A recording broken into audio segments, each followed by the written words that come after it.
Kumpirmadong lehitimong Chinese Army uniforms ang mga nasamsam sa Pogo compound sa Porac, Pampanga, pero mga luma na.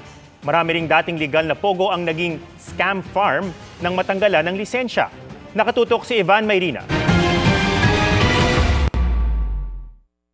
Hindi pa nangangalahati ang Presidential Anti-Crime Commission sa paggalugad sa mga gusali sa 10 hektaryang Pogo compound sa Porac, Pampanga.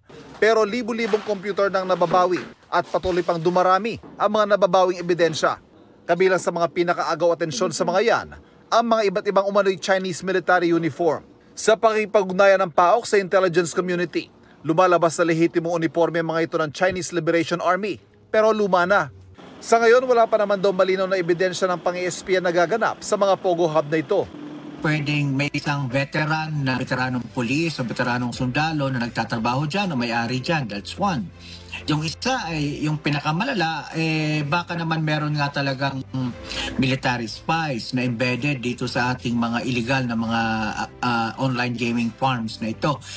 Bear in mind, these are scam farms. These are what I dub as conduits of money laundering, no? So, medyo malaking problema po ito para sa bayan natin kung mapatotohanan natin na meron nga nakapasok na mga espiya sa mga scam farms na ito.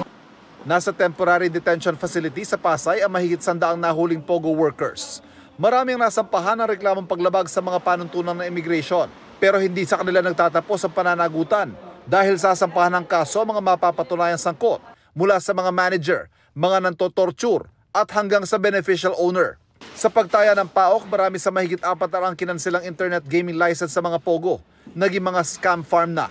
Sa huling bilang nila, base sa listahan binigay ng PAGCOR na biniwian ng lisensya, 58 ang aktibong scam farm, pero mas malamang na mas marami pang bilang na ito. Pinakamarami sa Metro Manila, Central at Southern Luzon. The number of scam farms that are operating out there could be anywhere between as low as 58 to as high as 402. Siguro the median number would be 300. Now, nasaan po sila? Nagkalat po sila. But they're all over the country.